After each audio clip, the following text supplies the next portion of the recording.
La gente no ha pensado en nosotras, en las personas con discapacidad. Yo necesité acercarme demasiado a Dios porque sabían que sin Él no podía salir adelante, no podía tener sentido a mi vida. Cada día de tu vida, desde que amaneces y sabes que estás aquí por algo, ¿no? A pesar de esos momentos tan difíciles, sabes que hay un propósito.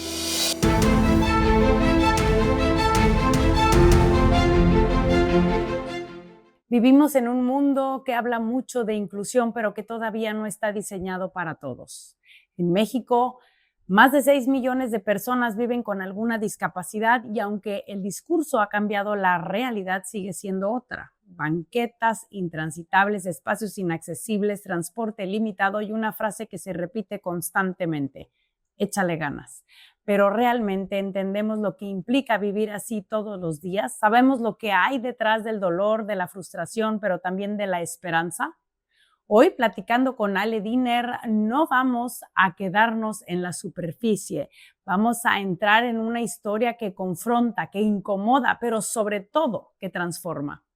Una mujer que lleva más de 30 años en una silla de ruedas, que ha vivido el dolor físico, emocional y espiritual, que ha buscado sanar incluso cruzando el mundo y que a pesar de todo sostiene algo que pocos logran: una certeza profunda de esperanza. Hoy vamos a hablar de lo que nadie quiere preguntar, del sufrimiento, del amor, de la soledad, de la fe y del sentido de seguir viviendo cuando todo parece romperse. Pero también vamos a hablar de algo más grande, de cómo incluso en medio del dolor puede nacer un propósito. Hoy me acompaña alguien que quiero mucho y admiro y respeto profundamente, una mujer que ha hecho de su historia un mensaje vivo y que lo resume con una frase que no deja indiferente a nadie: Dios paró mis piernas para echar a caminar mi alma. Ella es Mariana Barragán Linares. Bienvenida, mi querida Mariana, platicando con Ale Diner, Mariana Barragán. Ay, Ale, estoy muy feliz de estar contigo. Sabes que te quiero, que realmente es una bendición haberte conocido. Y pues bueno, pues hoy Dios nos unió para hacer un momento de ayudar a otras personas y poder transmitir lo que es estar en una silla de ruedas, lo que conlleva y cómo a pesar de la adversidad, pues uno puede salir adelante. Así es, Mariana, y eso es lo que nosotros necesitamos saber, ¿no? Porque ¿cómo puede ser cuando hay muchísima gente que tenemos problemas y que a veces sentimos que no hay salida? Y si tuvieras que resumir tu vida en una sola frase, ¿sería tragedia o redención? Yo creo que sería redención. También podrá decir esperanza. Esperanza. Sí, porque muchas veces la gente, cuando tú hablas de la esperanza, yo, por ejemplo, que estoy sana de mis piernas, me podrían decir: es que como tú no estás en una silla de ruedas, no sabes de lo que estás hablando, ¿no? ¿Cómo vives tú la esperanza estando en una silla de ruedas y una persona como yo que no puede entenderlo? Pues mira, yo creo que cada día de tu vida, desde que amaneces, te despiertas y sabes que estás aquí por algo, ¿no? Que estás aquí por algo, que realmente pues vives momentos difíciles, momentos donde tienes que luchar día a día, pero que a pesar de esos momentos tan difíciles, sabes que hay un propósito. O sea, sabes que para algo, por algo pasan las cosas, pero también hay un momento muy profundo porque todo esto, a pesar de lo difícil que es, te ayuda a saber que la vida es una vida diferente, obviamente estando en una silla de ruedas, pero que también hay un propósito, una misión, el saber que hay pues un momento donde te das cuenta que lo interior es muy importante, donde el encontrarte con Dios es una de las cosas fundamentales para poder salir de este dolor o aceptación. Y pues me ha cambiado mi vida, sí, me ha cambiado muchísimo. Pero gracias a Dios y gracias a la esperanza de que uno tiene que todo el día, cada momento es algo que te lleva a un bien mayor. O sea que puedes vivir la vida a pesar de esta situación o de cualquier adversidad. Dicen que los ganadores siempre tienen un plan y los perdedores siempre tienen una excusa. Entonces tú eres una ganadora porque tú tienes un plan, ¿no? Y que estás centrado en la esperanza. ¿En qué momento sientes que llegas a entender que no estabas perdida a pesar, ¿no? del accidente que viviste? ¿Hace más o menos cuántos años fue? Llevo 31 años. 31 años. ¿En qué momento sentiste que no estabas perdida? Me imagino que tienes como altas y bajas. Sí, yo creo que fue un proceso largo, fue un proceso donde, pues, de un crecimiento espiritual, donde las personas que me han acompañado durante estos años, donde he recibido mucho amor, donde he recibido mucho cariño, mucho apoyo y sobre todo cuando conozco a Dios, pues me doy cuenta pues que la vida es así. Hay subidas, bajadas, donde el sufrimiento también es parte de la vida. Y pues me doy cuenta que no estoy perdida porque pues tengo a Dios. Tengo a Dios en mi corazón, tengo a Dios que me ha ayudado a salir adelante, donde sé que tengo una misión, un propósito, y que a pesar de todo, eso es lo que me llena, lo que me ha dado esas ganas de luchar, esas ganas de hacer un instrumento para que las personas que están pasando por momentos difíciles te digan, oye, gracias porque tu historia me ayudó en este sentido, gracias por esto. Entonces, es cuando dices, o sea, vale la pena. Claro. O sea, que ayudar a alguien con una persona que me algo ese corazón o algo, digo, wow, o sea, hice algo. ¿Y qué es lo más difícil ya en el mundo terrenal, en lo mundano, enfrentar con la gente que no entiende, ¿no? Hablando del tema de las facilidades para una persona con una discapacidad de movilidad, ¿no? En México nos cuesta mucho trabajo esto. ¿Qué es lo más difícil que has enfrentado tú? Pues mira, yo creo que lo más difícil obviamente es que no hay accesos para nada en la Ciudad de México donde yo vivo. No. O sea, si yo no fuera una persona que no me importara, o sea, yo siempre, donde voy o algo, siempre pido ayuda, que me carguen, que se junte la gente, que me suba las escaleras, o sea, como que no haya habido un obstáculo para yo poder seguir saliendo, seguir disfrutando, seguir, porque si no me quedaría en casa. Porque desde todo, desde las banquetas, desde que llegas a un lugar y sabes que son para gente discapacitada y la gente se estaciona, o que los restaurantes a donde voy, no cabe la silla para poderte sentar, entonces es incómodo que yo tenga que comer y tengo que estar comiendo casi de lejos. O sea, sí hay muchas incomodidades. Las escaleras, las rampas que hacen son mal hechas. Entonces, para todo, he necesitado ayuda. He necesitado ayuda porque si no, pues no saldría. Y creo que también las personas no se han dado cuenta que a veces como que existimos. Son 6 millones más o menos de personas en México que necesitan todo lo que estás diciendo y no es poca cosa, pero es importante que se considere, ¿no? Claro, creo que la gente no ha pensado no ha pensado en nosotras, en las personas con discapacidad.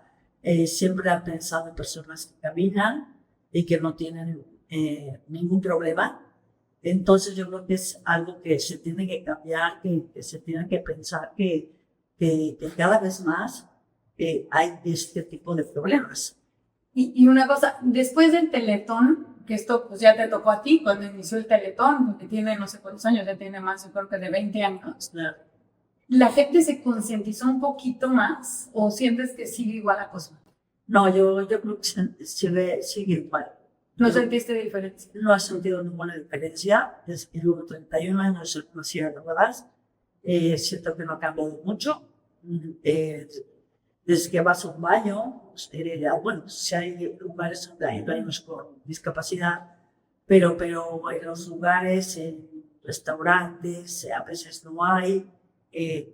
Realmente siempre son las escaleras, rampas empinadas. Yo me acuerdo una vez fuimos a una premiere de una película en un cine conocido en México, en la plaza, llegamos al elevador que es para discapacitados y estaba apagado. Tuvimos que mandar a llamar a la gente para que lo abrieran porque ni siquiera estaba funcionando, era para sillas de ruedas justamente, ¿te acuerdas? No, y aparte se me da mucha risa, o sea, yo casi no voy a decir la verdad porque se me es muy incómodo, porque, o sea, cuando vas al cine, la primera fila de discapacitados es casi ver la pantalla aquí. Sí. ¿Me entiendes? Entonces digo, no, o sea, no me gusta. Entonces me tienen que cargar para verla un poquito más lejos. Digo, ¿por qué no pienso mejor que hay una salida para arriba y que se vea de arriba para abajo en vez de ser, o sea, como que todo no está pensado para gente con discapacidad, sobre todo en cierto. Que eso es muy importante, un llamado para las autoridades. Exacto. Que hagan algo verdaderamente que se necesita. Y cuando te dicen, échale ganas, porque me imagino que te dice mucha gente, échale ganas, esta frase que muchas veces la gente lo dice sin saber, ¿qué te provoca? Pues mira, hay momentos donde sí dices, pues sí, le tengo que echar ganas, tú eres más. Todos los días le tienes que echar ganas, aunque no te lo diga. Pero sabes que sí, o sea, que sí lo vas a hacer. Pero cuando estás en esos momentos tan difíciles que lo que menos quieres es escuchar, échale ganas, porque dices, o sea, no es tan fácil. O sea, no es tan fácil, requieren de muchas cosas.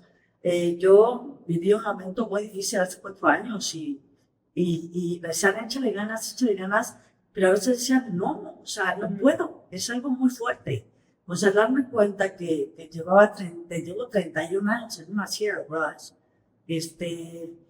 donde yo ya estaba cansada de estar en una silla de ruedas, de no ser independiente, de que todo es tardado, de que, o sea, como que no está más que te vean en una silla de ruedas, es lo que hay detrás en una silla de ruedas. O sea, que tienes infecciones constantemente en las vías urinarias, por ejemplo, a mí, los fríos internos, todo el día es un frío interno realmente muy incómodo. Frío interno. Sí, frío, que todos los huesos, o sea, que no te calientas ni con unas dubijitas, sino que yo vivo como coche eléctrica en todos lados, muchas situaciones.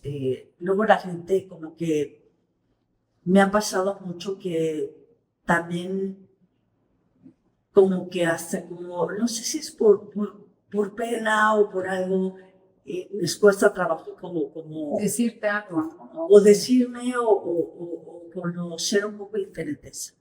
Entonces, sí hay momentos donde te da depresión, donde te da pues mucha tristeza, mucho dolor, el estar, es que a mí me encantaría, sí, claro que me encantaría volver a caminar, volver a gozar, volver a comer, volver a caminar desde arreglarte, bañarte 5 minutos, 10 minutos, te arreglas, de media hora te vas.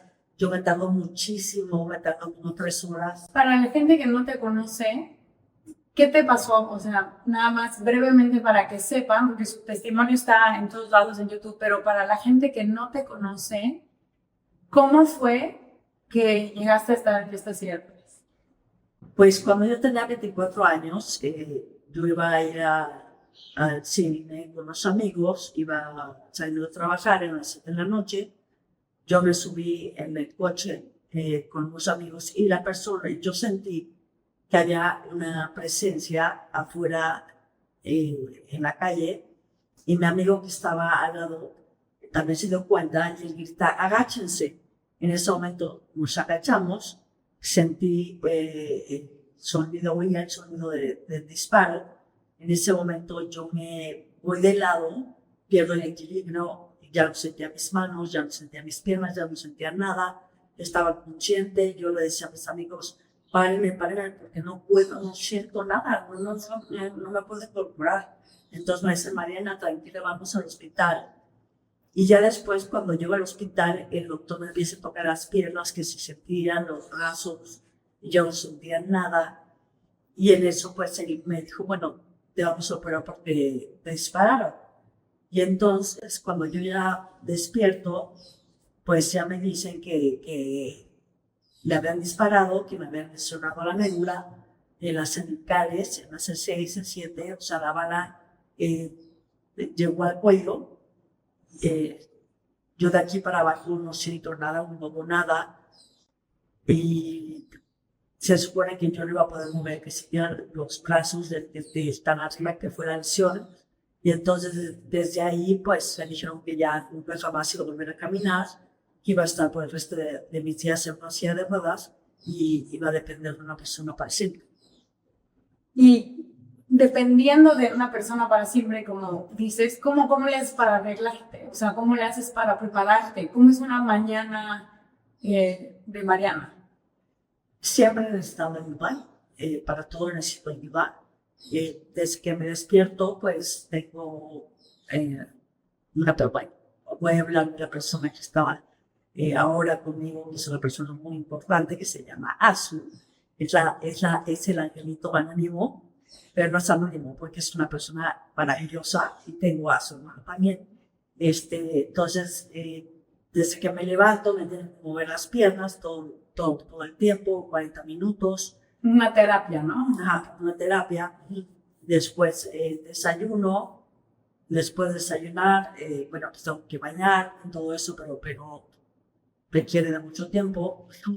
Y luego para arreglarme, pues también, pues yo lo que yo puedo hacer, pues sí, me saco el pelo, trato de ponerme unas cositas así, pero para ya vestirme y todo eso necesito ayuda porque, o sea, como yo siempre he trabajado, o sea, desde que yo tuve un accidente a los 8 meses, yo me metí a trabajar.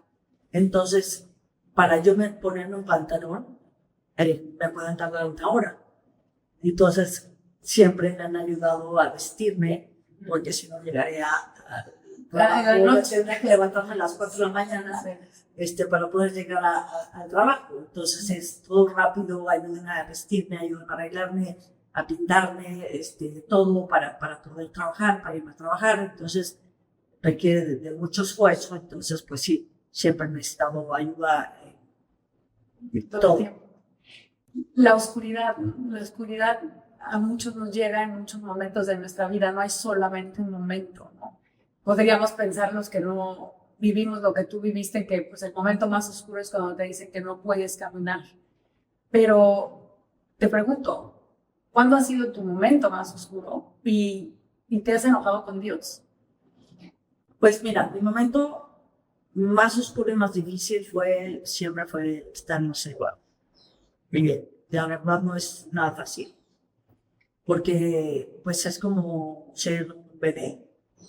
A veces yo digo, también he vivido la vejez, porque cuando ya tienes la vejez, pues dependes de una persona, ¿no? O sea, ya no eres, dependes de alguien. Entonces es una lucha constante de decir, bueno, pues tengo que vivir esto me tocó, pero trato de no pensar, de aceptar, de sufrir también con dolor, pero con amor,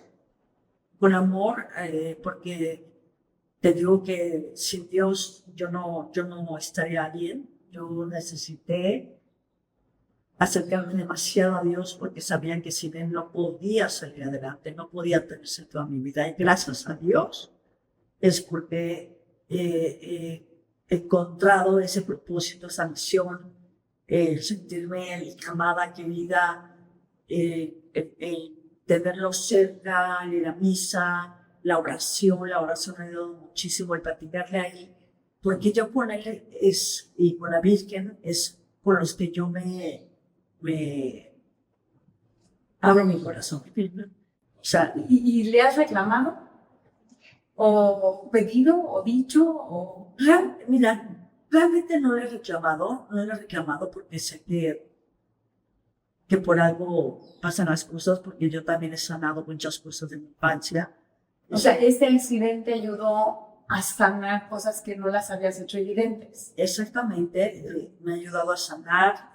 Antes tenía muchos excesos en mi vida, o sea, me he dado cuenta que la vida no es el reventante,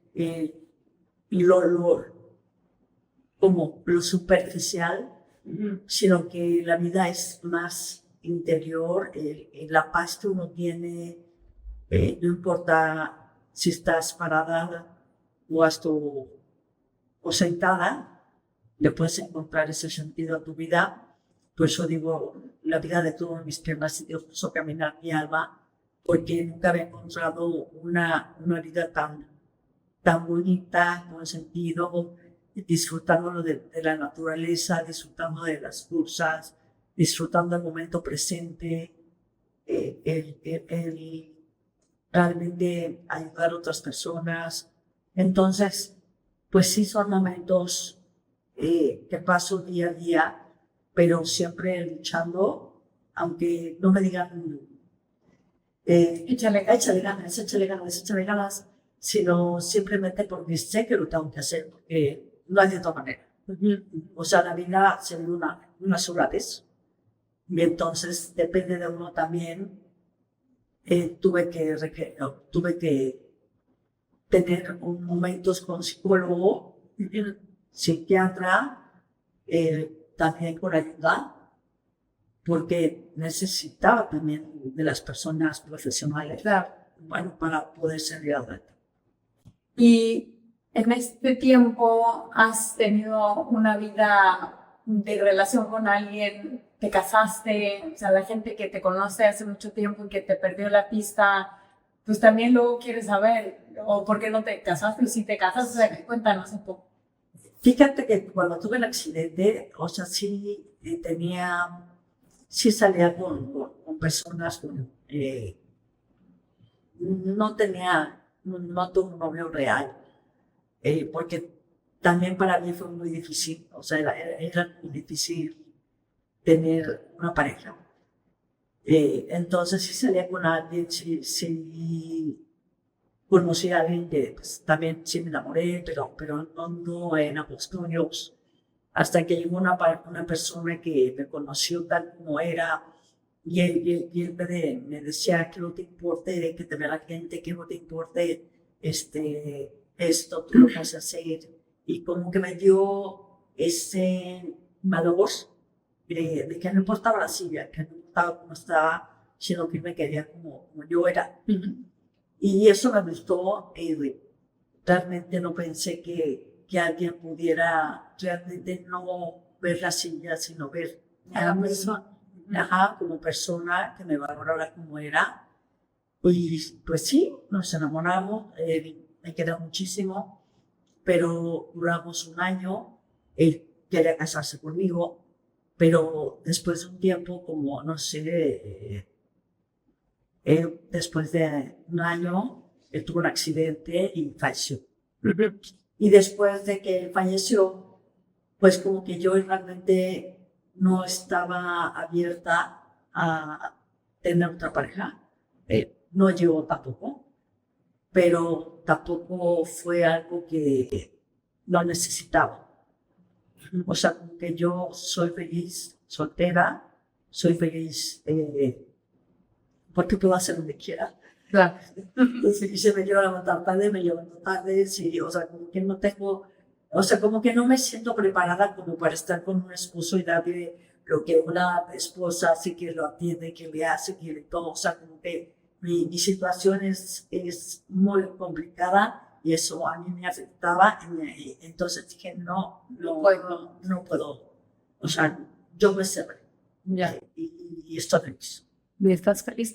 Y bueno, en el tema de la esperanza, yo sé que tú sabes que vas a volver a caminar. O sea, tú estás segura y tienes una fe enorme en Dios. Y Dios hace todas las cosas nuevas. Pero dentro de esto, tú has hecho también cosas o procurado cosas, buscado cómo sanar. Cuéntanos qué has hecho y también cómo viviste una de las últimas intentos, ¿no? Para que la gente también conozca, ¿no? Otras etapas que has vivido después del accidente. Sí, después, bueno, pues mira, las cosas que yo he buscado y las que me han ayudado es los retiros espirituales. Yo hago muchos retiros espirituales porque necesito recargar ese amor, esa aceptación. Me ha ayudado mucho, te digo, ir a misa, recibir a Jesús, el Santísimo, la oración, lo que son de las cosas fundamentales para mi vida. Sí, yo le digo a Dios, siempre se lo digo, es que Dios, si yo no te tuviera a ti, yo no sé quién. Yo no sé quién. Yo no, creo que no podría con esto. Entonces, siempre le digo, no te apartes nunca de mi vida, yo me quiero apartar de ti, porque no podría hacer lo que soy ahora. He vivido situaciones también muy difíciles desde la pandemia. Volvió a cambiar mi vida. He vivido 4 años, 5 años muy difíciles. Fue como, podríamos comparar con un balazo más. O sea, como otra, o como... Sí, otra experiencia muy fuerte.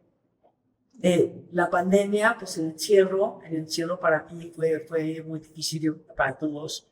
Creo que la pandemia fue un momento donde muchas personas les cambió su vida. A mí me la cambió. Porque también mi papá se enfermó de una parálisis cerebral, donde él dejó la mitad de su cuerpo dejó de funcionar. Él no podía caminar y también el habla tampoco podía hablar. Y entonces fue algo muy difícil para mí, pero también fue algo muy edificante, pues fue como una parte de mi vida muy importante, porque a través del dolor de mi padre, también él me enseñó cómo vivir una enfermedad alegre, porque él no podía hablar, pero nosotros, mis hermanos y yo, sabíamos que igual estaba contando un chiste o sabíamos que estaba diciendo algo, y nos reíamos y él se reía y él era muy chistoso y intentaba contar chistes.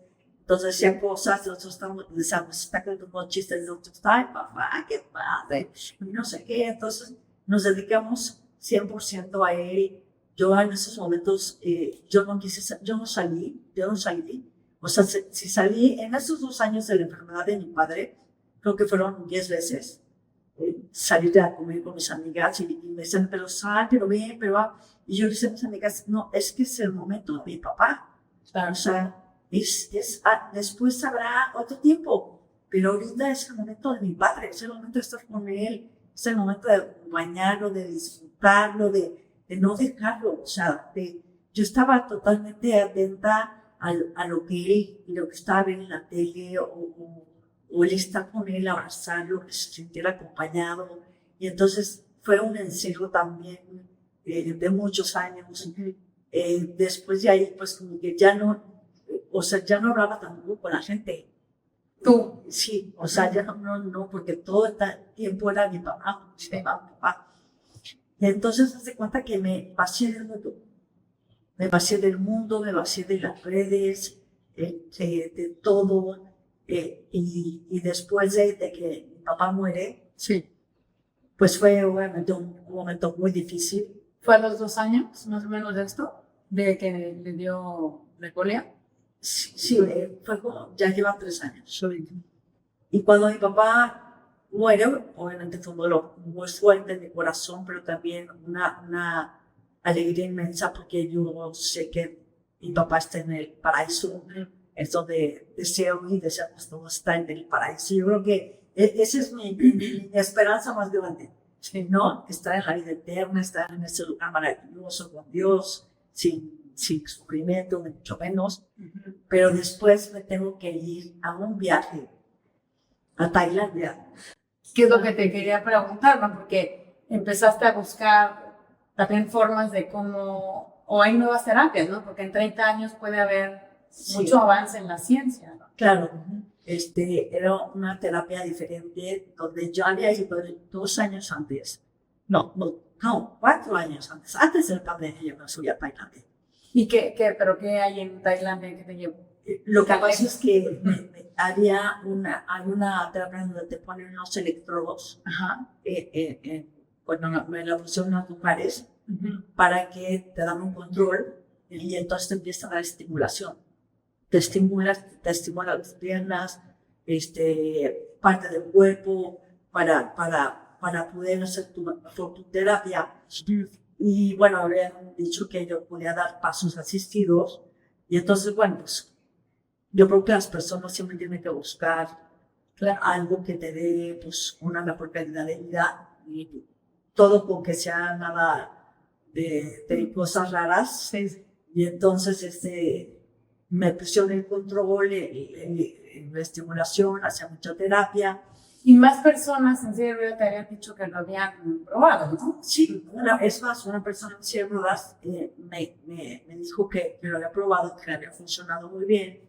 Y entonces me enseñó cómo ella estaba mejorando y veía cómo hacía sus terapias. Y dije, mira, pues está padre. Y entonces tuve la gran bendición de personas que me ayudaron para poderme ir.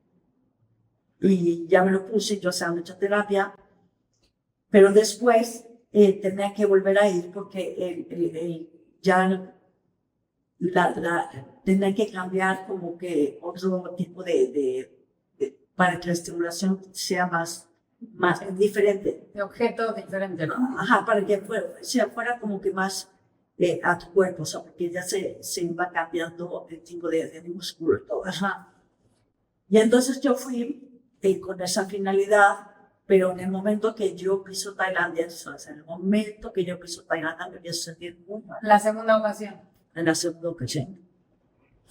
Me empecé a sentir muy mal y entonces yo llegué y yo no podía ni abrir los ojos, yo sentía como que mucho asco, me sentía mal y le decía a Susana, me siento muy mal. Y entonces llegamos al hospital y tenía mucho vómito, diarrea, todo eso. Y había momentos donde yo no me acuerdo de como que perder conocimiento.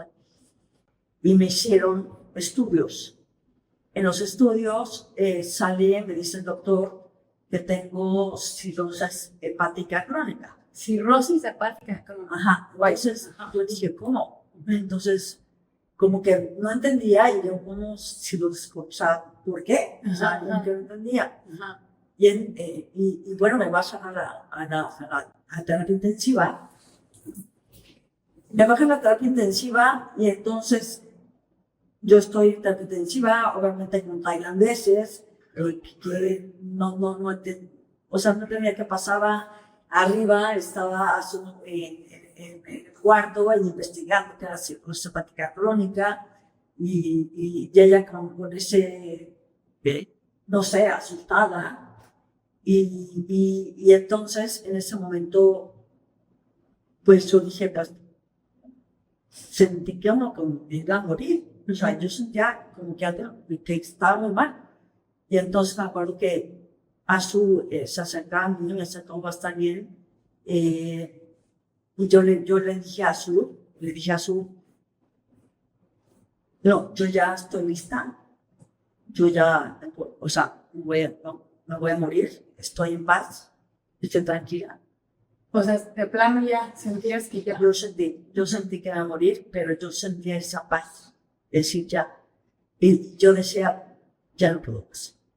Le dije a Azul, ya no puedo más. Azul se puso a llorar y me dijo, Mariana, no te preocupes, hay mucha gente rezando por ti. Tú has rezado muchas veces por otras personas, ahora te toca, pues en poco. Y entonces, pues bueno, Azul vivió situaciones muy difíciles porque ella empezó a estar en un lugar muy lejos. Sí. Ella empezó a investigar qué tenía. Estoy enfrente de Azul, está llorando. Es que es una persona que luchó por mi vida. Y entonces ella, cuando no estaban los doctores, empezó a investigar de dónde venía, porque tenía el estómago inflamadísimo. Y entonces, Azul en ese momento me decía, Mariana, no es cirrosis. Me decía, tienes una oclusión intestinal, obstrucción intestinal. Entonces, porque yo ya chequeé esto, porque ella ya me conocía todo, lleva 18 años conmigo. Y entonces una persona demasiado que el Espíritu Santo la ilumina, y la ha iluminado veces porque yo investigué por esto, yo investigué por el otro. Me decía, Mariana, no tienes eso. Y entonces ella le decía a los doctores, Mariana, no tiene eso. Todo traducido. Mariana es del estómago, tiene una obstrucción estomacal, entonces chéquenla. Pero los doctores no les hacen caso, y no les hacen caso, no les hacen caso. Y entonces, me taparon, me pusieron una sonda por la nariz. Yo estaba muy mal, no me daban nada para tranquilizarme. Y en uno de esos momentos de arranque, me arranqué la sonda, me la arranqué, o sea, estaba yo muy loca porque no me daban nada ni de para tranquilizar, no podía tomar agua. Sí. Yo quería que tuviera agua porque me estaba muriendo de sed. Entonces pasan momentos desesperantes, momentos de locura. Y en ese momento, yo ya perdí el conocimiento, perdí muchas cosas que no sabía qué estaba pasando. Azul luchando por mi vida. Y ella veía que se asomaban los doctores, se asomaba alguien, y se iban, se asomaban, el siguiente día, y se iban. Entonces Azul empezó a decir, la están dejando morir. La están dejando morir. O sea, nada más acechaban y se iban. Y se iban, sí. Ellos estaban, estaban esperando a que yo iba a morir. Y no estaban haciendo nada. Y de esos pasaron 10 días y nada. O sea, y tú inconsciente. Yo inconsciente, tenía la gente rezando. Todos los días a las 3 de la tarde se juntaba un grupo a la Divina Misericordia pidiéndole por mi salud. Hubo un momento donde yo desperté, o sea, y le dije a háblale a mi doctor, háblale a una persona, a Betty, para llenarme. Y entonces ahí fue cuando Azu se comunicó con el doctor, se comunicó con el perito, con el Peralta, y entonces empezaron a hablar entre ellos, y dijeron, si no hacen algo, Mariana se muere. Y entonces fue cuando entra el doctor, entra Betty con el doctor, y dice, pero todo por teléfono. Todo por teléfono. Y entonces la persona le dice, tiene que hacer algo ya, porque si no, Mariana se va a morir. Por favor, háganle caso a su doctor.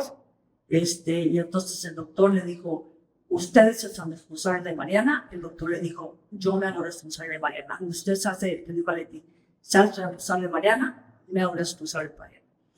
Y entonces cuando entra Azu, entra el doctor, entran los doctores, juntaron a todos los doctores y le dijeron, a ver, Azu, le dijo el doctor de México, Azu, a ver, dime qué está pasando con Mariana. Entonces Azu ya le explicó, fíjate, doctor, que ella está tapada, ya chequé, pues, porque tengo una estómago. Bueno, ella empezó a hablar de cosas de cómo se podía hacer. Oye, ¿quieres que sea por medio de la sonda, que sea por acá? Entonces le decían, no, tiene que ser por este medio.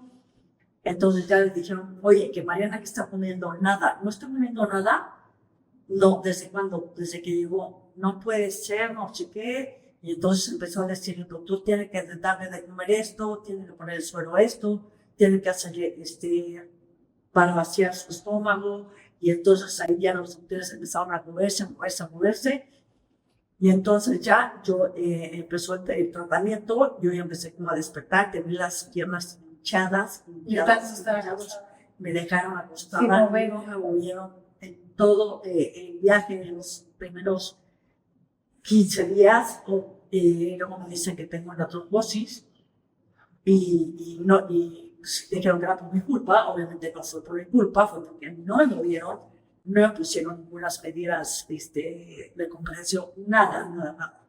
Entonces fue un momento de un mes de estar allá. Para mí fue un infierno, lo que yo viví en Tailandia. Y después, cuando yo ya estaba bien, me cuenta todo lo que pasó, y empecé a llorar, y decir, oh no. O sea, pues fue cuando yo viví, ya un mes estuve ahí, fue lo peor que me pudo haber pasado.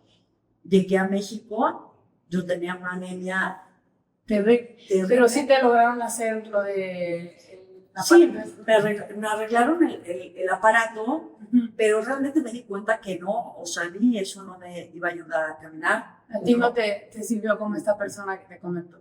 No, y tampoco he visto videos donde la gente ya camina bien normal, así, ¿no? Yo he visto que se paran, que se bloquean sus rodillas, pero así que yo vea videos donde ya caminan así muy bien, yo por el pronto no hubiera visto nada. Entonces ya me di cuenta que yo no iba a dar pasos asistidos, sino simplemente ese aparato me ha ayudado rehabilitación, para rehabilitarme. Que actualmente lo tienes. Si lo tengo, lo uso para la circulación, para mis... Tienes un control. Ajá, tengo un control, lo estoy usando y nada más para rehabilitar. Pero no. ¿Qué aprendizaje tienes de toda esta historia tan terrible que nos estás platicando? O sea, ¿qué te deja para alguien más que tal vez oye de esto? Pues mira, el aprendizaje que tengo es que todavía Dios no te quiere. Que no te fueras. Sí, no. Me dio otra segunda oportunidad. Eso es variable.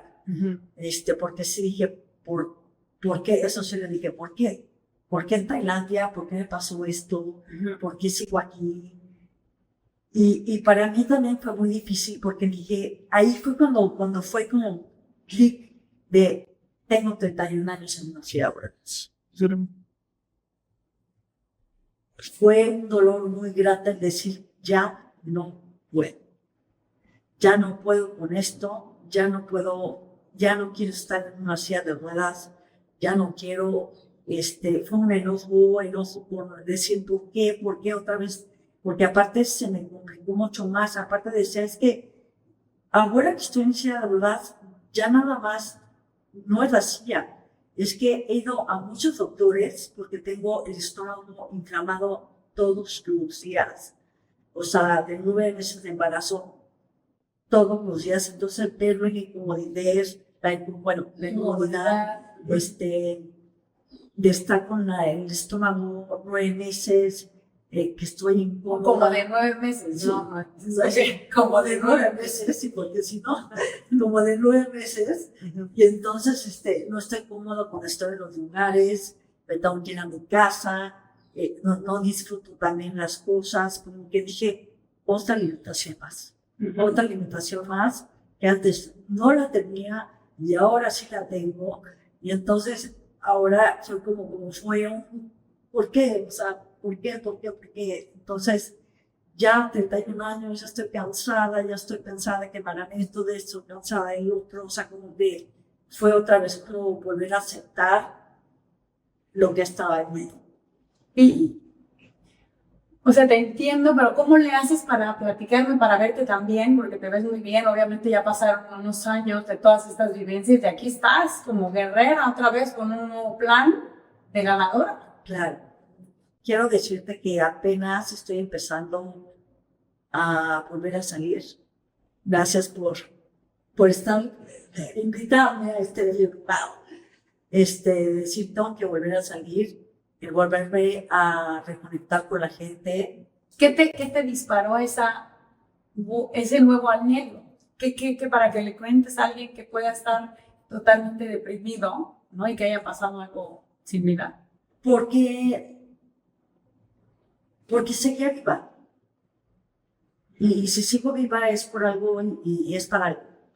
Entonces, si estoy viva es porque tengo otra oportunidad.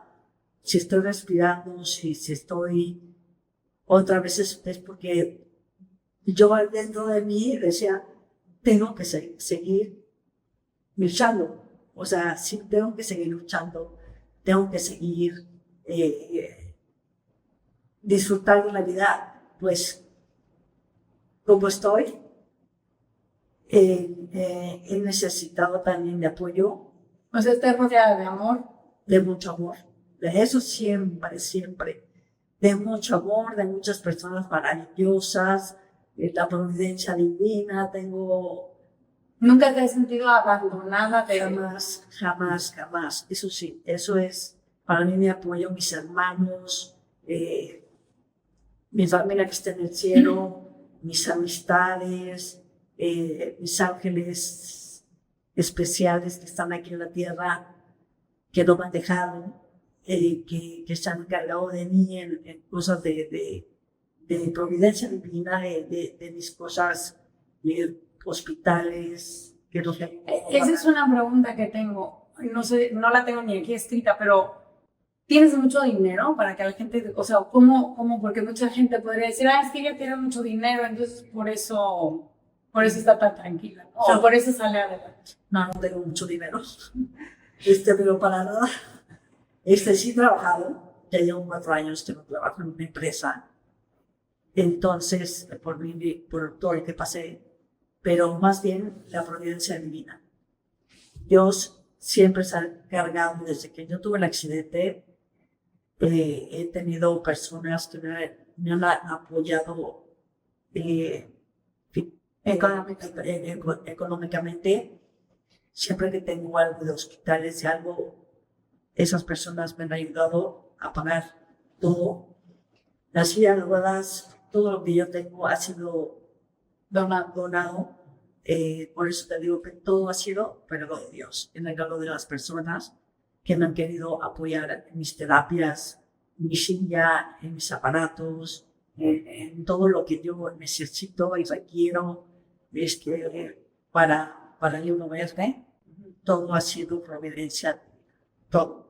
Y dentro de esta providencia divina hay una historia que me gustaría que nos contaras de Medjugorje. ¿Cómo fue que pudiste ir a Medjugorje, que está en Bosnia-Herzegovina, está cerca de Croacia, y llegaste hasta allá? Sí, pues también todos los viajes han sido providencia divina. Ahora, providencia divina es que Dios te pone ángeles en la tierra que te ayudan y te pagan y todo. Entonces también fui por medio de una persona. Pero cuéntanos la historia, ¿cómo fue que llegó? Sí, cuando yo tengo el accidente, mi abuelita me regaló un libro de la Virgen de la Paz, de la Virgen de Medjugorje, y entonces me dijo, lee el libro porque te va a ayudar muchísimo la Virgen, te va a ayudar a sanar, te va a ayudar a tener un sentido a tu vida. Y entonces me hablaron mucho de la Virgen, y yo la verdad es que no lo quería dar porque no leerlo. Y entonces, pero vi que era Virgen y la Virgen y la Virgen y la Virgen.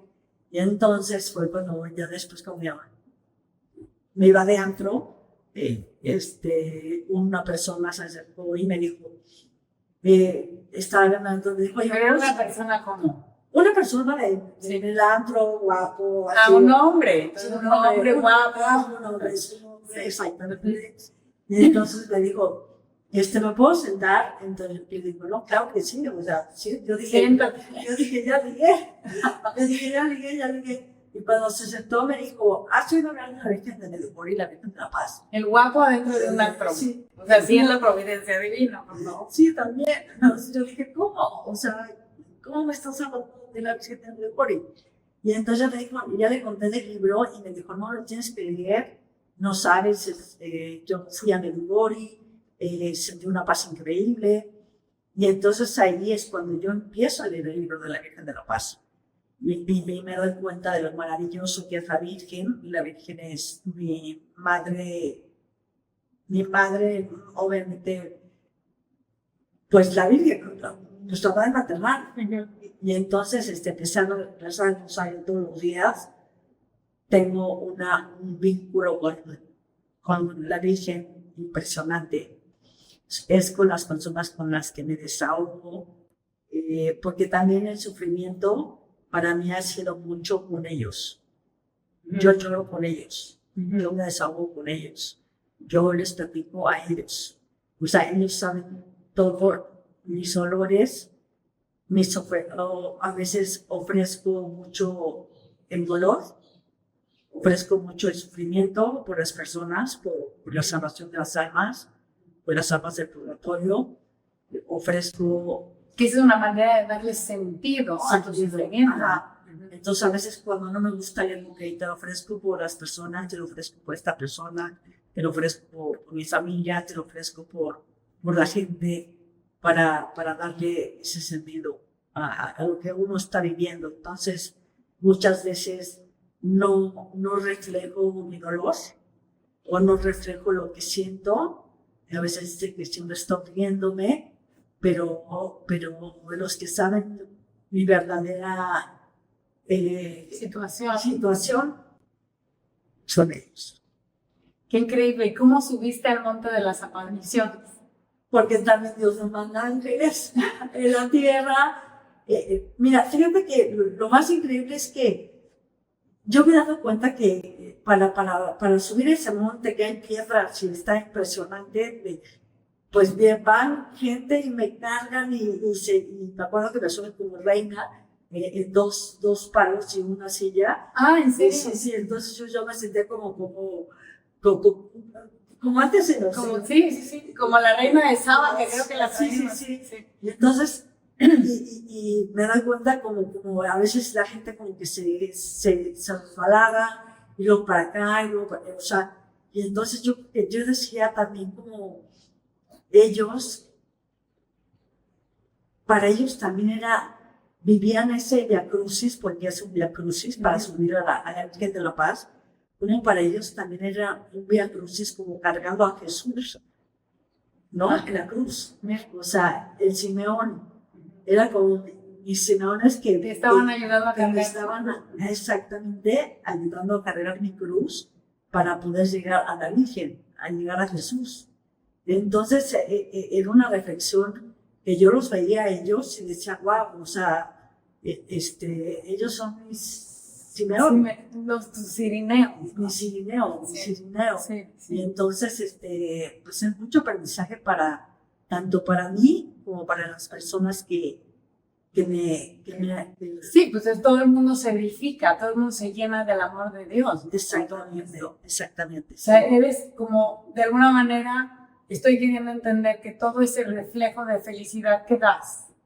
Porque por dentro, pues la Virgen y Jesús te consuelan. Claro. Por eso tú te abres con ellos y les cuentas todo, pero al mismo tiempo te llenan. Cuando tú te vacías, cuando tienes tristeza, te llenas de ellos. Claro. Y eso es lo que puede ser justamente lo que irradia ese amor que la gente ve en ti, que dice, ay, pues si todo el día estás riéndote, ¿no? Claro. Entonces, pues sí, Dios hace la diferencia y no es broma. Y que esta entrevista es muy importante justo por esto, porque, bueno, tú estás en esta situación y lo puedes decir de primera mano, que creo que es muy importante. Y me gustaría también que a alguien que hoy no quiere seguir, ¿qué le dirías? A alguien que de plano dice, ya me cansé y ya no quiero seguir. ¿Qué le dirías? Yo le diría que no pierda las esperanzas.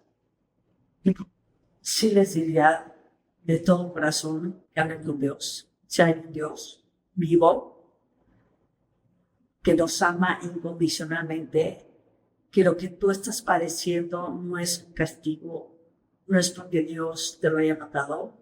Muchas veces son situaciones de terceras personas, heridas que vivimos en la infancia, y buscamos en otros lugares donde no no puedes encontrar el verdadero sentido que vayas con las personas indicadas que te puedan ayudar. Si necesitas un psicólogo, un psiquiatra, que vayas con ellos para que te ayuden.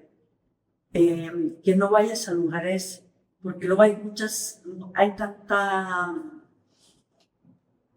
de la nueva era. Sí, falsedades, ¿no? Que te Ajá. empiezan a decir yo te voy a sanar. Sí, yo te voy a sanar, no esto, el otro. No, el único que te puede sanar es Dios, es Jesús. Entonces, es muy importante. Lo espiritual es, creo que, lo fundamental, lo espiritual, y que se tenga paciencia. Todo su proceso, pero de cada, a veces nos desesperamos porque vemos que no avanzamos y no avanzamos y no avanzamos, pero es un crecimiento espiritual que es poco a poco, es poco a poco, es poco a poco. Pero si tú te mantienes firme, si tú haces lo que tienes que hacer, créeme que vas a ver la luz. Vas a ver la luz, porque la luz siempre sale. Todo pasa, todo pasa. Lo único que no es la muerte. Y Dios siempre está ahí, ¿no? Y Dios siempre está ahí. Y Dios siempre está ahí.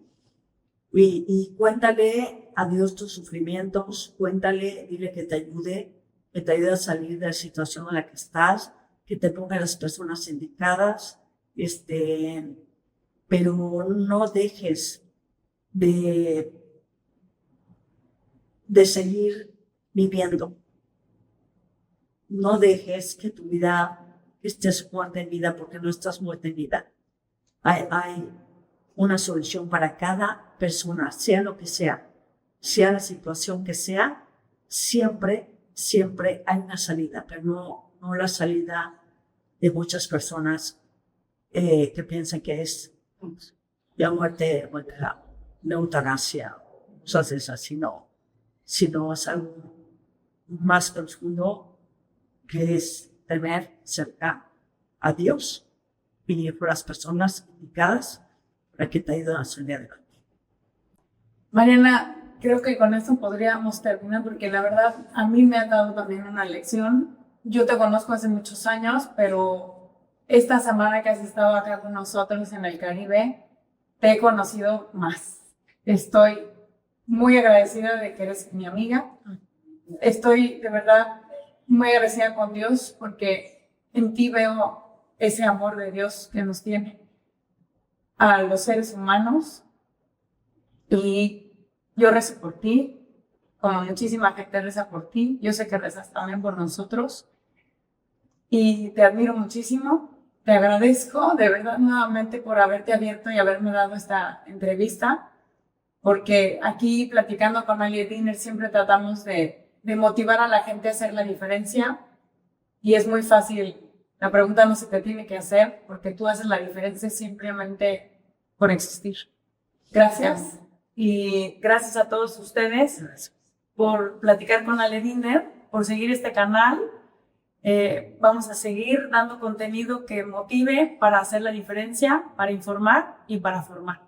Muchísimas gracias. Nos vemos pronto para no quedarnos atrás y ver hacia adelante. Gracias. Gracias.